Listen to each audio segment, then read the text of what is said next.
Un saludo afectuoso para toda nuestra hermandad.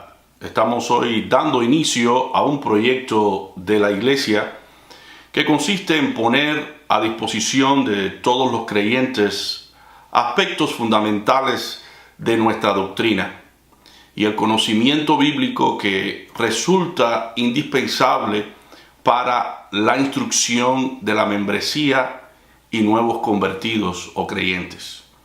Como bien dijera el apóstol Pedro, debemos estar siempre preparados para presentar defensa con mansedumbre y reverencia ante todo aquel que os demande razón de la esperanza que hay en nosotros. Comenzaremos hoy nuestro estudio con la doctrina bíblica acerca de Dios, teniendo como punto de partida la revelación de Dios. Dios se ha revelado. Desde tiempos inmemorables, la idea de la existencia de un ser con propiedades únicas y distintas a las que conocemos ha sido una cuestión de análisis y discusión.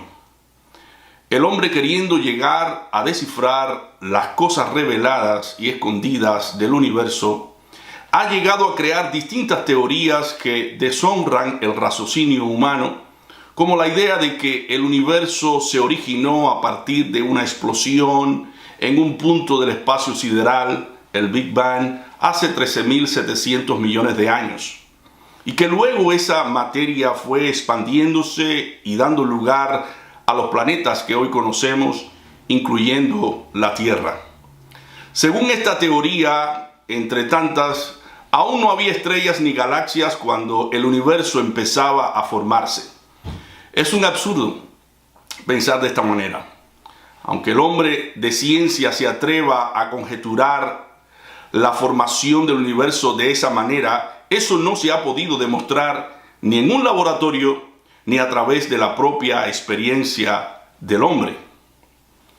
¿Dónde estaba el hombre cuando fueron formadas las estrellas, el sol, las galaxias? El hombre aún no existía.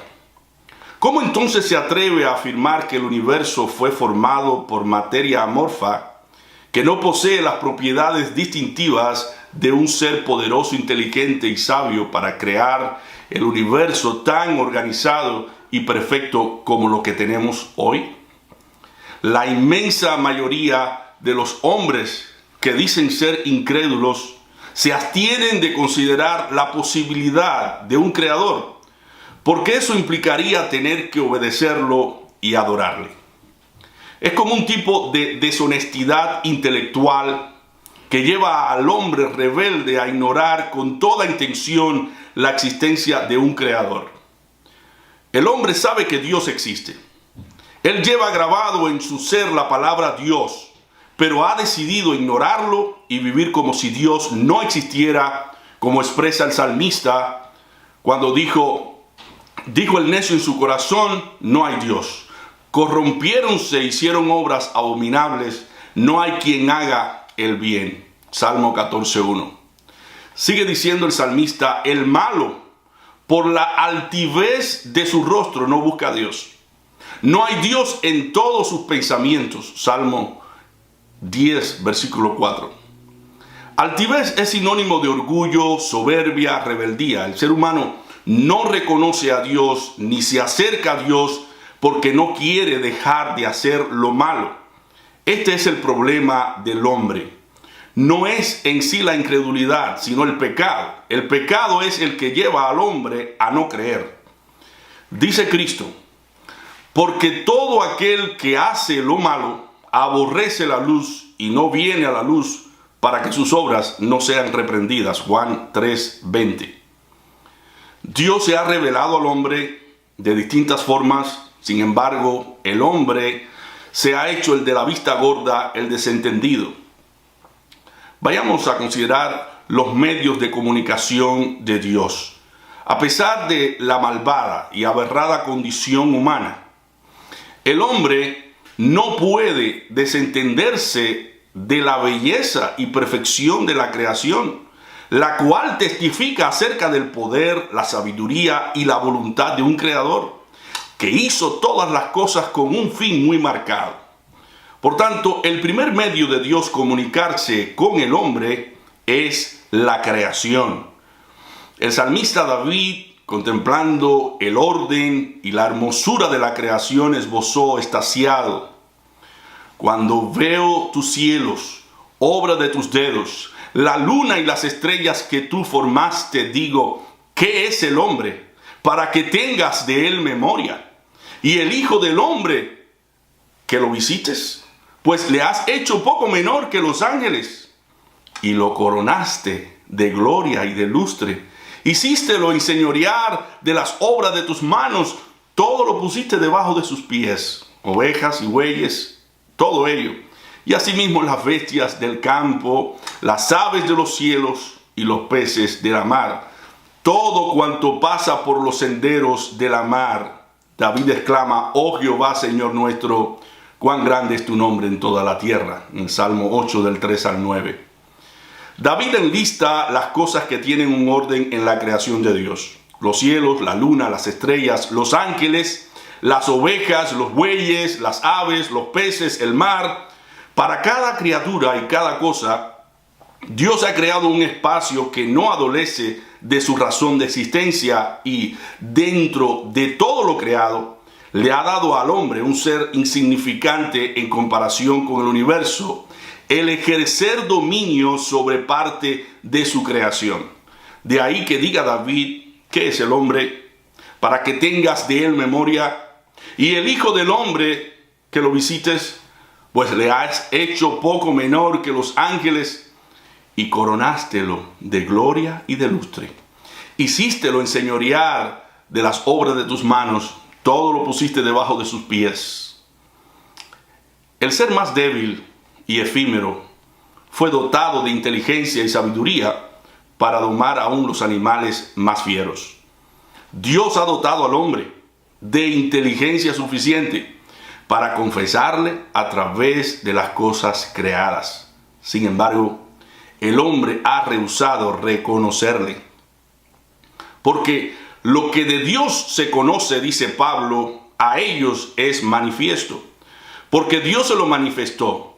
Porque las cosas invisibles de él, su eterna potencia y divinidad, se echan de ver desde la creación del mundo, siendo entendidas por las cosas que son hechas, de modo que son excusables, porque habiendo conocido a Dios, no le glorificaron como a Dios, ni le dieron gracias, antes se desvanecieron en sus discursos, y el necio corazón de ellos fue entenebrecido.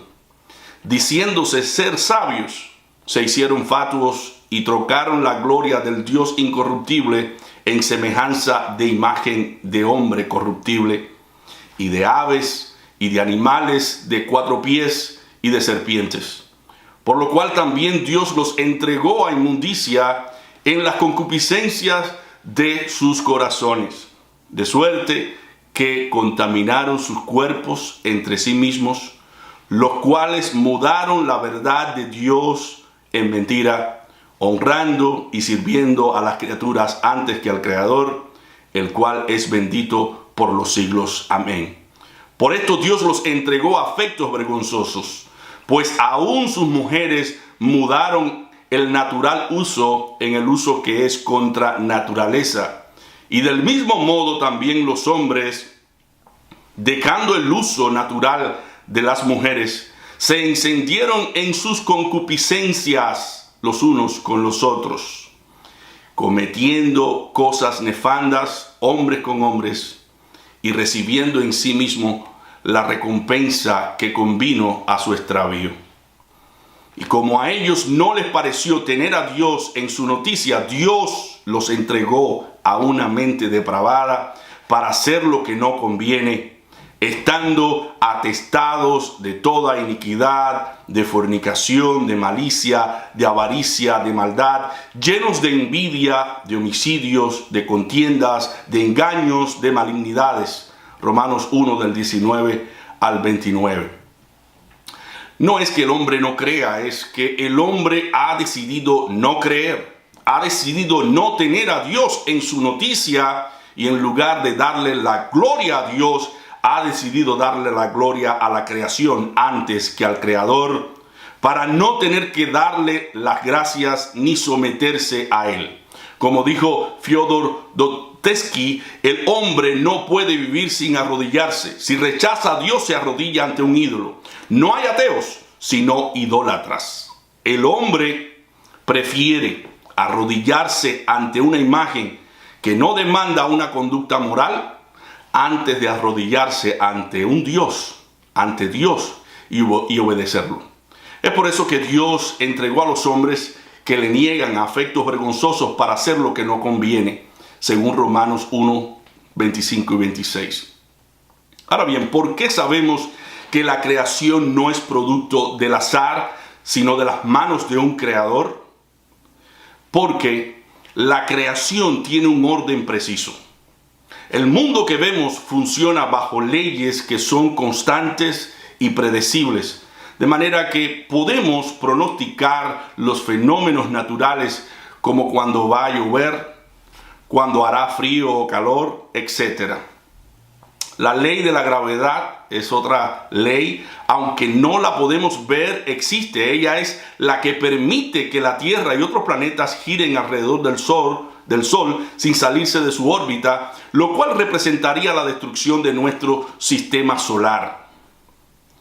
Observemos por un momento el hecho de que, aunque existen otros planetas, Dios nos puso en el planeta Tierra con todas las condiciones ideales para la existencia humana, proveyéndonos oxígeno, las plantas y animales para alimentarnos, la lluvia para el crecimiento de las plantas y la distancia perfecta del sol para beneficiarnos de su luz y calor y no ser quemados por él.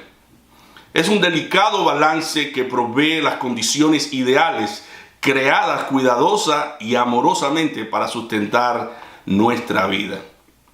Hay tres cosas que supone el orden. Cuando decimos que algo tiene orden, tenemos que afirmar que el orden tiene, en primer lugar, una inteligencia que lo provee. Alguien que lo planifica y visualiza primero en su mente. En segundo lugar, hay una voluntad que lo dispone. Alguien que dispone a hacer las cosas de una manera específica, de una manera determinada. Y en tercer lugar, hay una finalidad o propósito. Esto responde para qué se hacen las cosas, con qué objetivo, cuál es su razón de existencia. Estos tres postulados del orden los vemos implícitos en la creación del universo, de manera que el mundo no es producto del azar, sino de una mente toda inteligente y sabia que dispuso crear las cosas conforme a su voluntad con un propósito específico para nuestro propio beneficio. Se puede entender mucho más el concepto de orden si analizamos lo opuesto al orden, que en este caso es el azar, la casualidad. Primero, el azar excluye toda finalidad o intención previa. Por ejemplo, si decimos que Pedro, que vive en los Estados Unidos, se encontró con Juan en Alemania por casualidad, estamos queriendo decir que ninguno de los dos tenía intención de verse. El azar o casualidad es un suceso fortuito o imprevisto. Sin embargo, si el encuentro de Pedro y Juan se realiza porque ambos se pusieron de acuerdo, entonces el encuentro de ellos ya no es fortuito, no es por casualidad o por azar. Su encuentro fue planificado con toda intención. Segundo, el azar no es constante. El azar carece de finalidad porque no tiene una inteligencia que lo prevea, y como no puede organizar todos los elementos para obtener un fin determinado, no puede producir un ser complejo y bien coordinado cuyos sistemas se complementan y trabajan en perfecto acuerdo. Esta rama de la constancia es una de las razones que nos sirven para distinguir el azar del orden. Por ejemplo, si el sol no fuera constante en su salida, pudiéramos corroborar que la salida del sol es producto de la casualidad. Sin embargo, el sol sale todos los días y cumple la finalidad para la cual fue creado. Y lo que más podemos distinguir aquí, como parte del orden, es que el Creador es el que hace que el sol salga todos los días. En Mateo 5, del 44 al 45, el Señor Jesús, al enseñar sobre el aspecto de amar a nuestros enemigos y bendecir a los que nos maldicen y hacer bien a los que nos aborrecen y orar por los que nos ultrajan y nos persiguen, deja un argumento claro respecto a por qué debemos comportarnos de esa manera.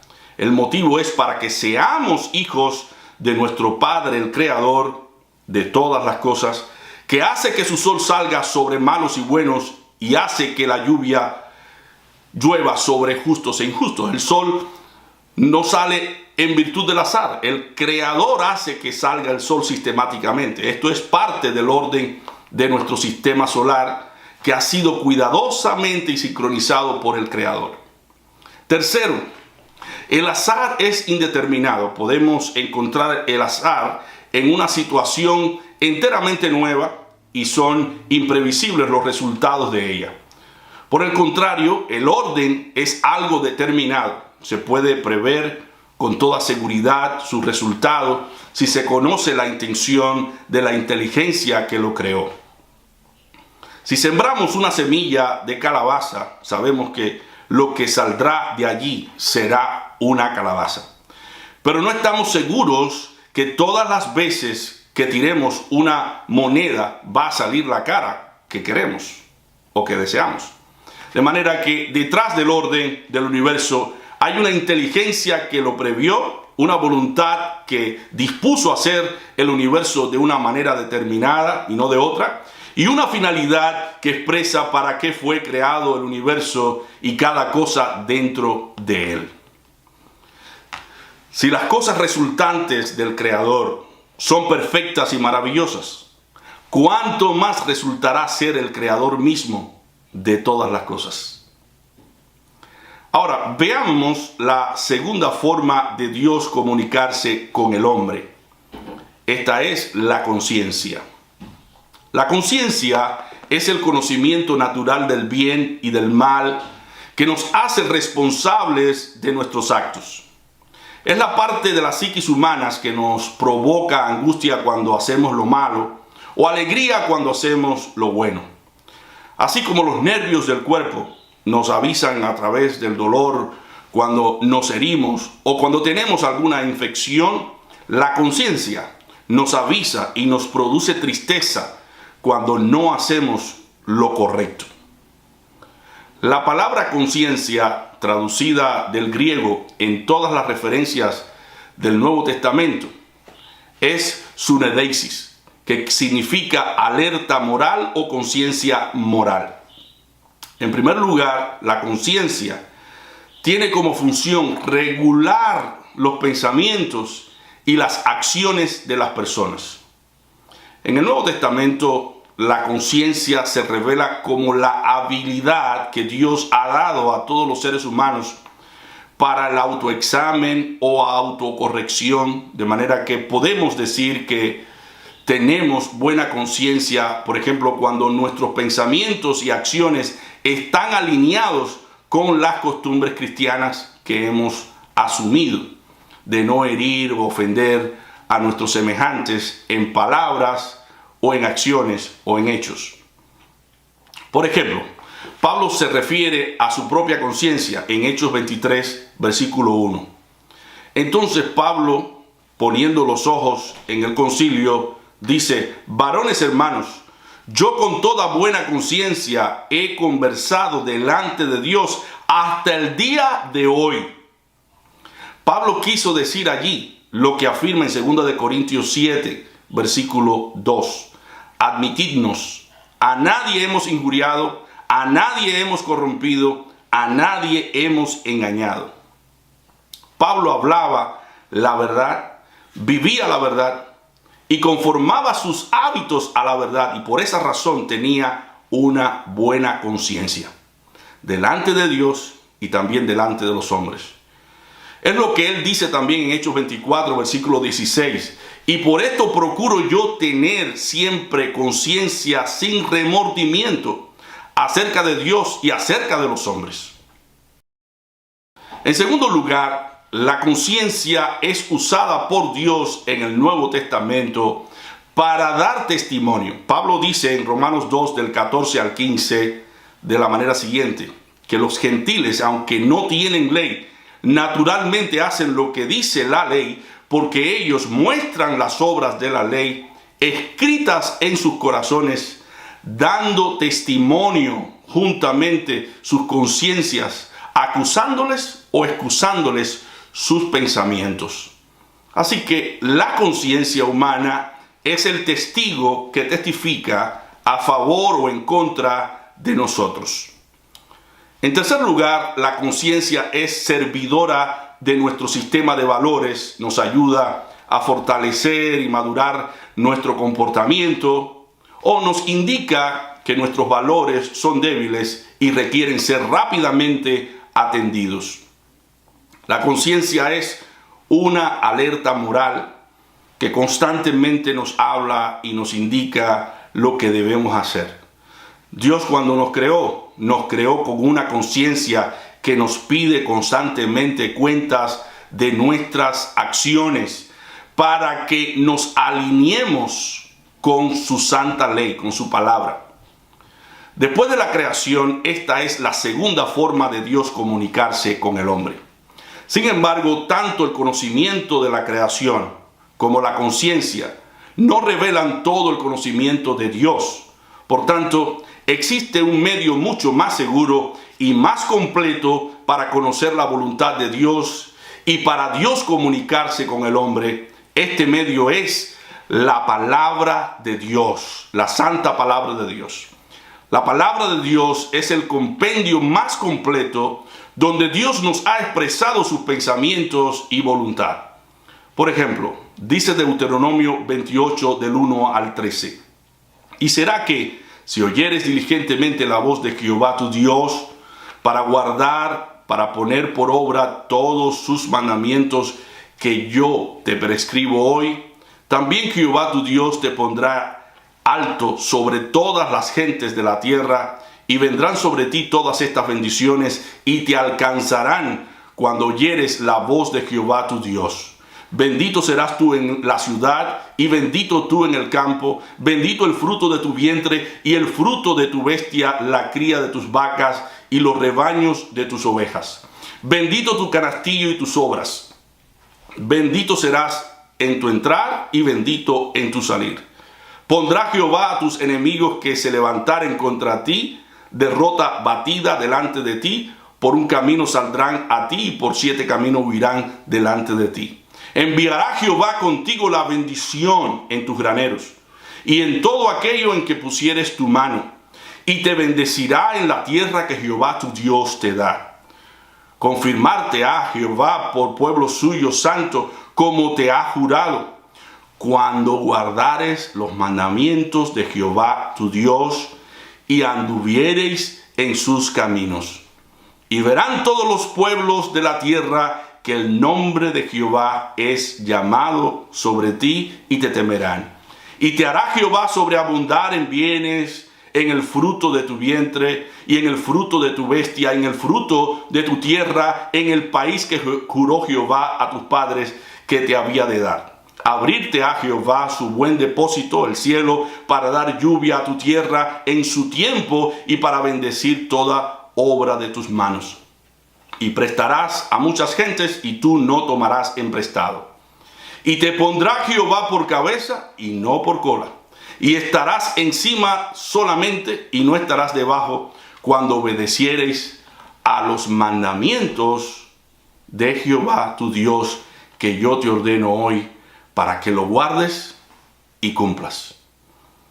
A través de esta escritura, Dios advierte sobre las bendiciones que el pueblo de Dios iba a heredar si obedecía sus mandamientos, pero también en los versículos que siguen al texto en cuestión, Dios da detalles de todo lo que vendría sobre Israel como consecuencia si desobedecían sus mandamientos. Como vemos, a través de la palabra de Dios, Dios expresa cuál es su voluntad y su pensamiento. Es lo mismo que encontramos en Eclesiastés, versículo 13 del capítulo 12. El fin de todo el discurso oído es este: teme a Dios y guarda sus mandamientos, porque esto es el todo del hombre. Aparte de ser la palabra de Dios el medio por el cual Dios se comunica con el hombre, la palabra de Dios también es el medio que Dios usó para crear el universo. Dios creó el universo hablando. Cuando nos lo dice Génesis 1 y otras escrituras lo exponen a continuación. El versículo 3 dice: dijo Dios, sea la luz, y fue la luz. El versículo 6 dice: dijo Dios, hay expansión en medio de las aguas y separe las aguas de las aguas.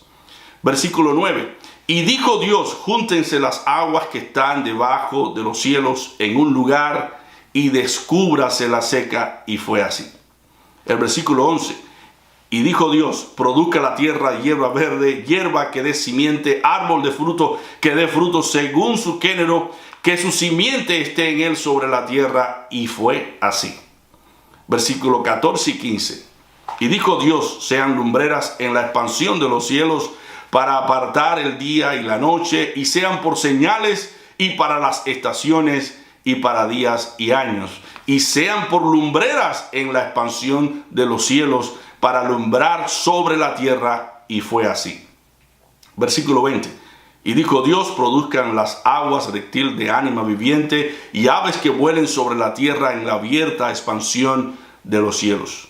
Versículo 24: y dijo Dios, produzca la tierra seres vivientes según su género, bestias y serpientes y animales de la tierra según su especie, y fue así.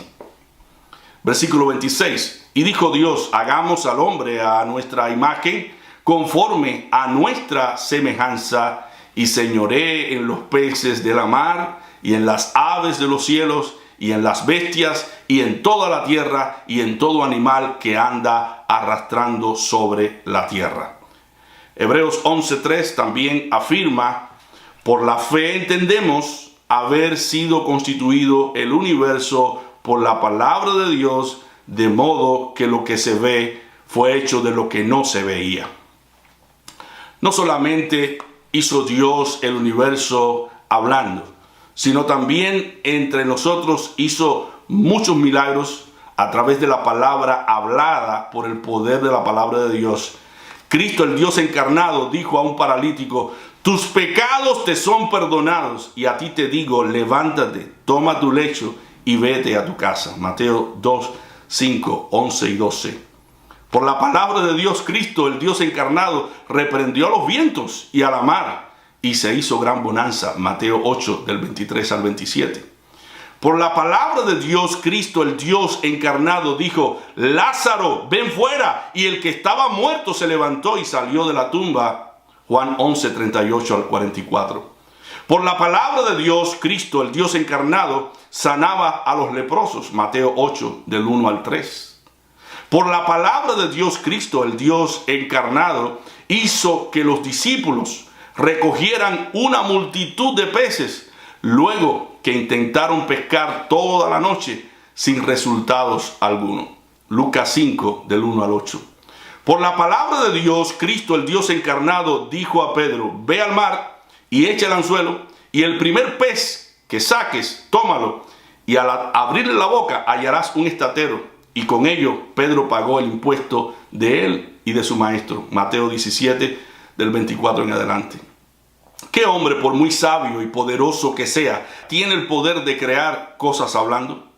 Dios, con el poder de su palabra, mientras hablaba, iba creando todas las cosas que se pueden contemplar desde el mundo físico, y con su palabra demostró en Cristo Jesús tener poder para controlar la naturaleza y sanar a los enfermos.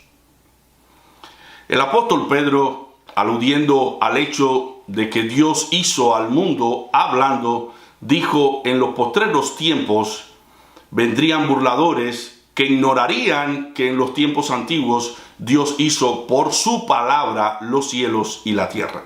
Segunda de Pedro 3, del 3 al 6.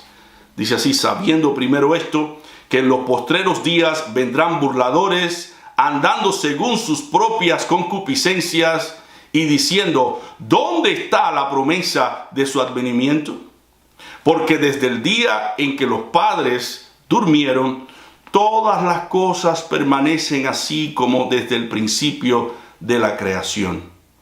Estos ignoran voluntariamente que en el tiempo antiguo fueron hechos por la palabra de Dios los cielos y también la tierra, que proviene del agua y por el agua subsiste, por lo cual el mundo de entonces pereció anegado en agua, dice Pedro. Todas las cosas y todas las escrituras citadas previamente son muy elocuentes al hablarnos del poder de la palabra de Dios, que produjo realidades físicas y espirituales. Por el poder de la palabra de Dios siguen convirtiéndose, por ejemplo, almas, a pesar de que el diablo ha cegado la mente y el entendimiento de los incrédulos para que no les resplandezca la lumbre del evangelio de la gloria de Cristo, el cual es la imagen de Dios. Segunda de Corintios 4:4. Por tanto, no debemos callar. La palabra de Dios es poder, y el hecho de que muchos estén siendo rescatados de las tinieblas a la luz admirable por la palabra de Dios quiere decir que el reino de Dios está vigente y Dios sigue teniendo el control de todas las cosas. Entonces sigamos ingiriendo, comiendo la palabra de Dios, que Dios mismo ha inspirado, la cual puede salvar nuestras almas. Dice Santiago: por lo cual, desechando toda inmundicia y abundancia de malicia, recibid con mansedumbre la palabra implantada, la cual puede salvar vuestras almas. Santiago 1, versículo 21. Esta palabra Dios la envía con un fin y no vuelve a Dios vacía. Dice Dios a través de Isaías: porque como desciende de los cielos la lluvia y la nieve, y no vuelve allá, sino que riega la tierra y la hace germinar y producir, y da semilla al que siembra y pan al que come, así será mi palabra que sale de mi boca, no volverá a mí vacía, sino que hará lo que yo quiero y será prosperada en aquello para que la envié. Isaías 55, del 10 al 11. También la palabra de Dios es poderosa para hacer una radiografía exacta del estado espiritual y moral de los hombres, como expresa el autor de la epístola en los Hebreos. Porque la palabra de Dios es viva y eficaz y más cortante que toda espada de dos filos, y penetra hasta partir el alma y el espíritu, las coyunturas y los tuétanos, y discierne, descubre los pensamientos y las intenciones del corazón. Hebreos 4, versículo 12. Por otro lado, la palabra de Dios es fiel maestro que tú y yo llevamos a todas partes cuando la leemos, la estudiamos y la practicamos. ¿Qué hemos visto hasta aquí y qué hemos querido demostrar con este estudio? Hemos visto hasta aquí que a través de la observación de las cosas hechas, el hombre puede llegar a la conclusión de que hay un creador. Dios le ha dado al hombre inteligencia suficiente como para deducir que el mundo no se hizo solo por un acto fortuito de la naturaleza. El mundo organizado y perfecto que vemos hoy no puede ser el objeto de la casualidad, porque la casualidad carece de finalidad, no es constante ni predecible, cosa muy distinta al orden que sí puede preverse de antemano por una inteligencia y expresa la voluntad de alguien que dispone a hacer las cosas de una manera para cumplir un propósito específico y determinado. Y por si fuera poco, Dios ha grabado en las psiquis humanas lo que llamamos la conciencia, para que ella sea una alerta moral en el hombre y le diga lo que está bien y está mal. Aunque la conducta del hombre vaya en contra de su alerta moral, la conciencia lo hará sentir culpable. El propósito de la conciencia es que el hombre corrija lo que está mal y se dirija en dirección al bien. Cuando el hombre cambia la mala actitud que le hace sentir culpable, puede sentir la voz de la conciencia felicitándole por haber hecho el bien, y esto se traduce en paz. Todos los seres humanos tenemos una conciencia que es nuestro testigo interno que nos acusa y nos excusa en dependencia de nuestro actuar. Pero Dios, previendo algo mucho más eficaz, nos ha dejado su santa palabra, que es viva y eficaz para enseñar, corregir, redarguir e instruir en justicia, con la finalidad de perfeccionar y salvar nuestras almas. Como expresa Pablo, toda la Escritura es inspirada por Dios y útil para enseñar, para redarguir, para corregir, para instruir en justicia, a fin de que el hombre de Dios sea perfecto, enteramente preparado para toda buena obra. Segunda de Timoteo 3, 16, 17. Hemos querido demostrar con este estudio que por mucho que queramos desentendernos de Dios y ocultarnos de Él, no podemos escapar de su mirada y de su presencia, como dice Hebreos 4:13. Y no hay cosa criada que no sea manifiesta en su presencia. Antes, todas las cosas están desnudas y abiertas a los ojos de aquel a quien tenemos que dar cuenta. Por tanto, amigo, si usted, habiendo entendido todos los aspectos de la revelación de Dios antes expuestos y explicados, no viene en arrepentimiento y fe a Dios, un día, aunque usted no lo quiera, Dios le traerá a juicio para dar cuentas de lo que hizo estando en el cuerpo. De Dios no podremos nunca escapar. Dijo una vez Agustín de Hipona, alguien que se convirtió a Dios luego de vivir una vida libidinosa en todos los placeres de la carne: Dios nos hizo para Él y nuestro corazón estará inquieto hasta que descanse en Él. Con esto finalizamos nuestro estudio y deseamos que Dios le bendiga.